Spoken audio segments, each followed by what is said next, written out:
Good morning, good day, wherever you are all over the world. It is a very interesting time here in Antigua and Barbuda and in the West Indies. The West Indies Cricket Board and CARICOM, along with some of the former greats, so Clive Lloyd, Wes Hall, Gordon Greenidge, Desmond Haynes, a number of guys are in Trinidad and Tobago as we speak, having and talking about West Indies cricket. But today, it's an important day for Nepal, and I'm speaking to my colleague, Andrew Leonard, who's lived in that area and covered cricket in the Nepal era. We know about the West Indies squad, which is being led by Roston Chase, but Nepal, it's the first for the West Indies. So I think it'll be important for, Andrew to tell me, Andrew, what are the expectations of Nepal on this tour? Yeah, look, it's a hugely exciting tour. Firstly, very good morning, Vernon. Great to be with you again. And yeah, look, it's a tour. I think that for Nepal, many local fans are describing it as the best ever international team to come to Kathmandu. And if you look at the strength of that side that the West Indies A have named, in some ways, it's a West Indies team without the IPL players, if that makes sense. There's, I think, 13 of the 15 that have international experience. And for Nepal, it's definitely a strong side as well. They've had an incredible 15, 18 months under Monty Desai, who is obviously well known to West Indies fans, the former batting coach of the West Indies, the now head coach of Nepal. They've qualified for a World Cup for the first time in a decade, and they'll be going back to the USA and indeed the West Indies in June. The feature, what's the strength of Nepal? Batting, bowling, as they're an emerging state, the expectation I sure would be high, but based on what you will see and what you think. Yeah, look, I know the side really well. I think I've had 25, nearly 30 trips there now. I do a lot of commentary over in Kathmandu. The crowds are incredibly passionate. They'll really be playing against 12 players, the West Indies A side. There are talks of 15, 20, maybe 25,000. Particularly for the weekend games. First game is tomorrow. It's going to be an absolute cracker. A sold out TU International Cricket Ground is the talk. Look, my personal love of Nepal is their energy, their fielding, and their charisma, their dynamism on the pitch. They bring brilliant energy. They probably, in my opinion, got one of the world's best fielders in Dipender Singh Airi, but it's not just him. The likes of Kushal Bertel and Kushal Malaro at Powdle are all excellent in the field as well. They've got very good spin bowlers too. The batting is the concern at the moment. There was a lot of inconsistency before Monty Desai came along. He's fixed that very quickly in ODI cricket. In T20 cricket, there's a few kind of old ghosts coming back to haunt them a little bit, and they recently just missed out on Asia Cup qualification, which was a great disappointment. They lost to a very good UAE side in the semi-finals, then actually lost the third place playoff to Hong Kong to finish fourth in that tournament in Oman. Well, you're talking about Nepal there. It's placed between two giants. You're talking about India and China. And if you're telling me they have 25,000, then the population must be, what's the population there?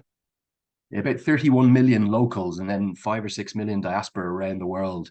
And that's why it's so exciting, that World Cup. They're going to play games in Houston, in Florida, and also in St. Vincent, 2 games in St. Vincent in Group D for the T20 World Cup.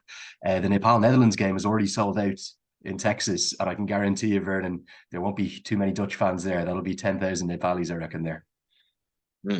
So if I listen to your analysis so far, Andrew, it sounds pretty exciting and could be a good test for the West Indies A team. Because you talk about feeling, and when it comes on to T20 or white ball cricket, feeling is key. Yeah, look, I think it will be a good test. I think some Nepal fans are a little bit worried about the challenge, particularly the fast bowlers. You look at the likes of Obed McCoy and Matthew Ford that are going to be there, and then they've got fine spin options too. Gudakesh Moti and Hayden Walsh Jr. Great to see the leg spinner back in and around the national squad for the West Indies.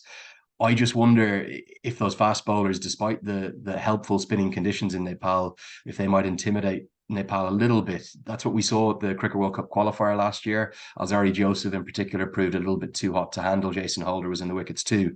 That was in the ODI format.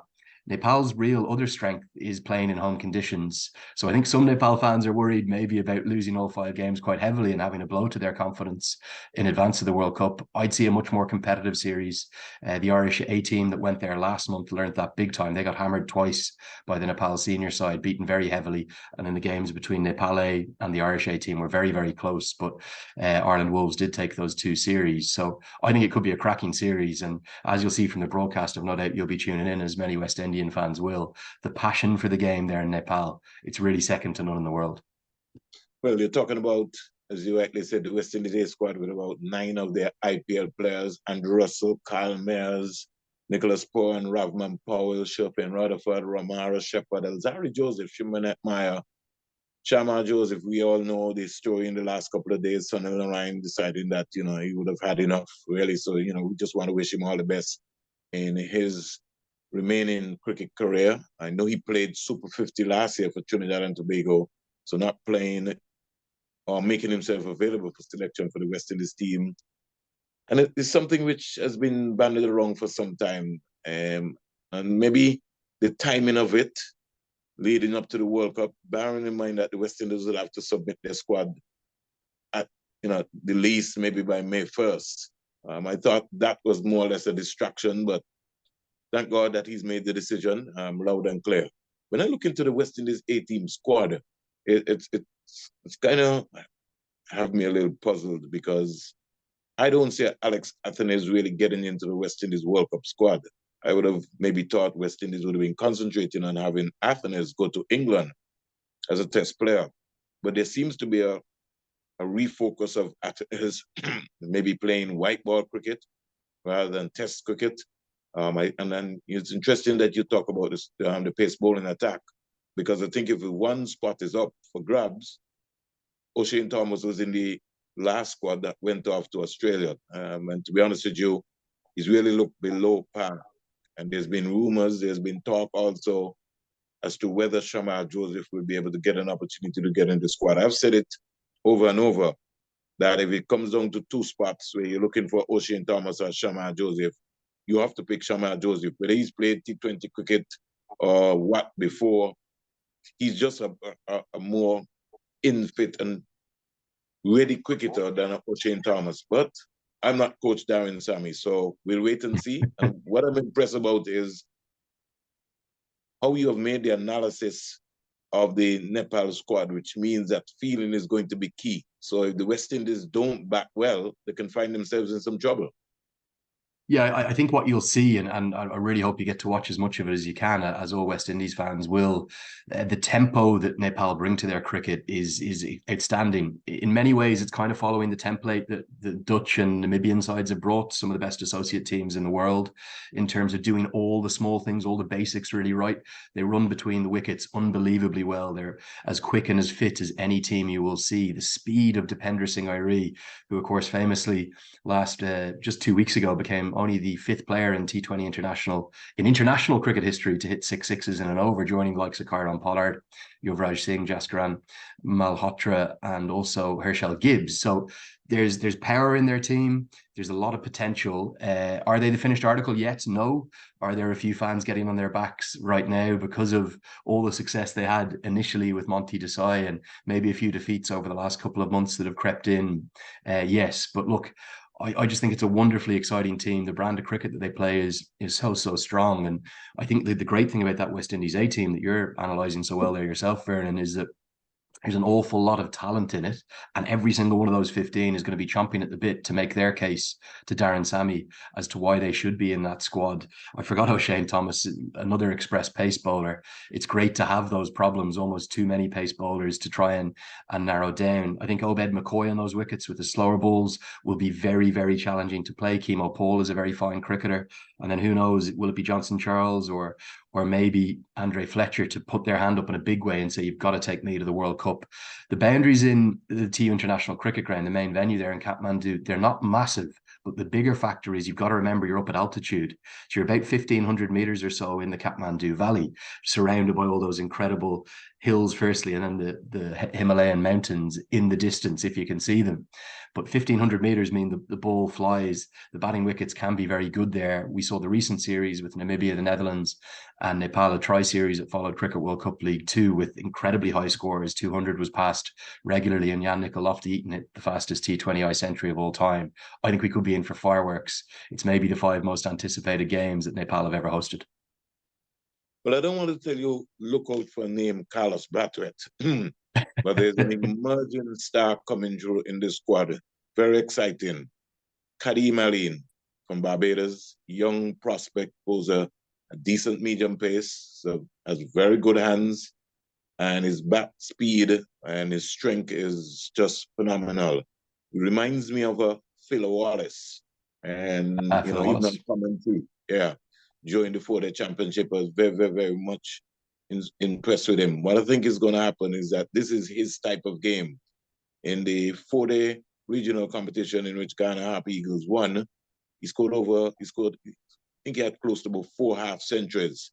But you saw glimpses and signs of him because he's got power. He's a real big, strong guy, youngster, and he hits the ball very far. You got Joshua Bishop, who picked up the most wickets in the regional 4-day competition, 42. And so folks are now clamoring the call as to whether he should be going to England as well. But he has a bright future. So I think it's nice that he's got more white ball skills than red ball skills. To me, he's a very formidable fielder, and he's also a good all-rounder. He can bat as well, too. Joshua Bishop. So the squad itself is rounded. I don't know. It depends on how tight the series is, but I hope that they find a place for Bishop, because you got Walsh and Moti as the other 2 spinners in the squad. It's good to see Walsh coming back. My only issue in the Caribbean is that I don't know if we have anybody in our technical staff who are able to handle and help our spinners. You would have realized a couple of years ago, West Indies would have brought in a couple of consultants to work with the team. So that to me has always been a major, major, major issue in terms of we've always produced good spin bowlers, but in terms of the technical staff really making them world class, I think West Indies is short in that area. So it will be pretty interesting. Walsh himself, you'll have to consider him. He's one of the best fielders in the world. So Agreed. if he plays, he's going to bring a level of energy into this team here. Not too sure about Kemar Paul, who really didn't play any 4-day cricket. Matthew Ford, and Johnson Charles. But it's T20 and anything can happen. Roston Chase left the Caribbean in blistering form. Scored 100 in a game against the Leeward Islands Hurricanes. So the Barbados Pride picked up 10 wickets. And I think the expectation on a Roston Chase is also key, because when he first came into the conversation, they were classing him with Marlon Samuels. Now, I don't like when we start having matchups. Marlon Samuels is a different individual, and his contribution to West Indies cricket, I don't think Roston Chase is in the same class of a Marlon Samuels. And I think the pressure sometimes from the public, excuse me, tends to put you in a neck where everybody is saying, well, but you're good as Andrew Leonard. And so if you only make 10, 15, then you know what's happening. Everybody's saying, oh, well, he's not really so good, But him as the leader, I think he'll bring some stability to the squad. And as you rightly said, Andrew, I'm looking forward to, once I can get to see some of the games, really, depending on my schedule, to see how close the series will be. Yeah, look, if I was to make a prediction, I don't think either side will win 5-0. I think there will be wins for both teams. It could well end up as a 3-2 series. And really, I think we've already seen some of the messages from, I think, both the head coach and some of the leading players that were interviewed there today at the training in Kathmandu, talking about how amazing the welcome has been in Nepal, how excited they are to be there. They've heard the stories and they've seen the footage of 15, 20, 25,000 in a ground that probably is meant for 10 or 12,000. They pack in, they go up into the trees to get the best vantage points. There's almost kind of some similarities to maybe the Rec in the 1980s. It's a little bit, in some degrees, it's a little bit basic, the facility, but it's incredibly atmospheric, and it's carved into the side of a hill there, the Chobar Hills that it's near to in Kirtipur, just outside the capital city of Kathmandu. It's only about 10 or 15 minutes from the capital city. And really, it creates this wonderful bowl-like atmosphere. You get great reward for your strokes straight down the ground. That tends to be where a lot of the Nepal bigger hitters, the likes of Kushal Malla and Kushal Bertel, who's in a real difficult patch of form. He's just coming off 3 consecutive ducks in T20I cricket. Second ball, first ball, second ball to finish out the ACC Premier Cup in Oman. So he'll be desperate at a venue that he's got a good record at to show his skills. Kushal Malla, the left-hander, Gulshan Jah, the other left-hander, they both hit very big balls.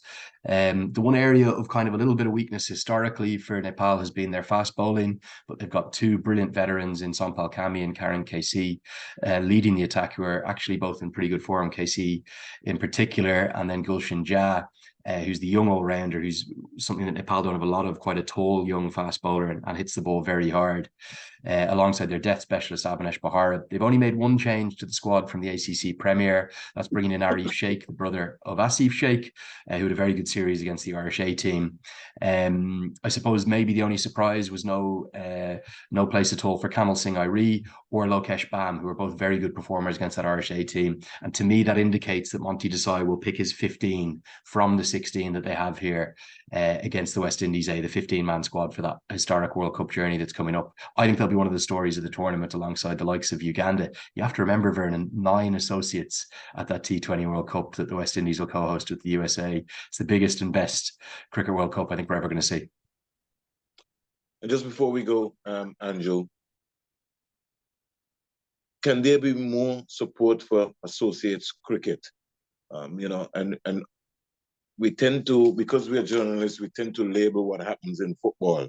Where FIFA, it's spread evenly across. So almost everybody is the smallest nation, Montserrat or Anguilla, they get a chance, they have to a vote. maybe compete against in England. Yeah. While in associate cricket and ICC cricket, the associate countries, it's almost like a challenge.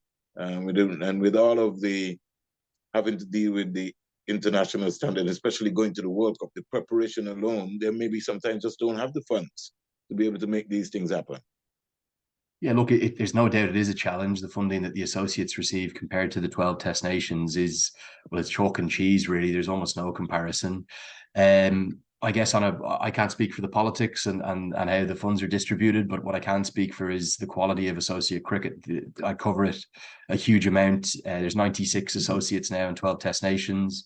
And I would say the top 25, if not 30 associates, that's the ones, if you say ranked from 13th beneath the test nations down to 35th, 40th in the world, they're all very good now.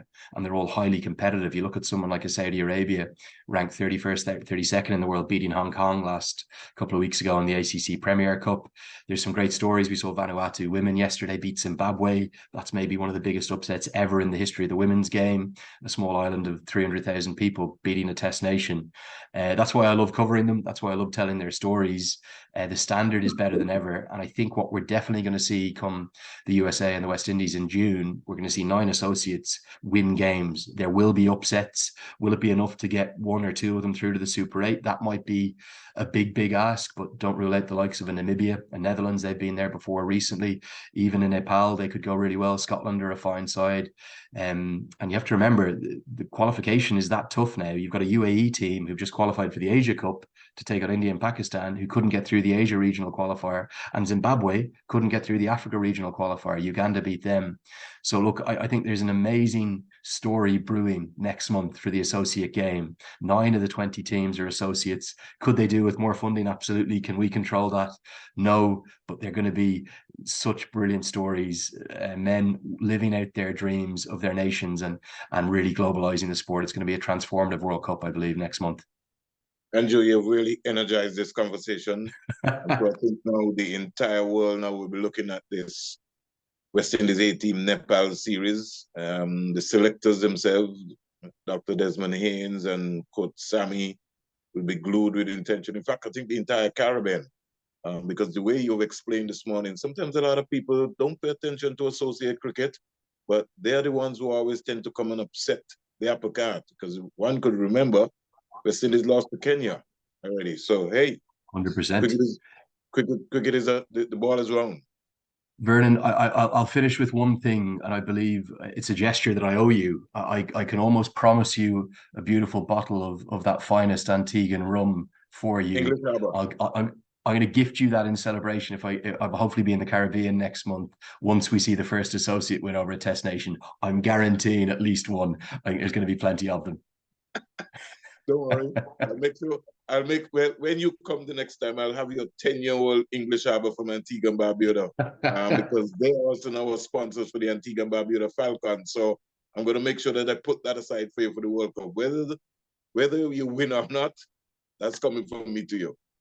Well, look, it's something I'd love to reciprocate upon, and I'm looking forward to getting back to Antigua sooner rather than later. Great to see that the Falcons are coming into the CPL too. I wish you every continued success, my friend. Hey, God bless you, my buddy. And we'll talk again. Expectations high. Big game. Nepal against the West Indies A team. Start betting. Start organizing yourself. And most of all, make sure you follow the games. All the best. Great to be with you. Thank you, buddy. Thank you, Andrew.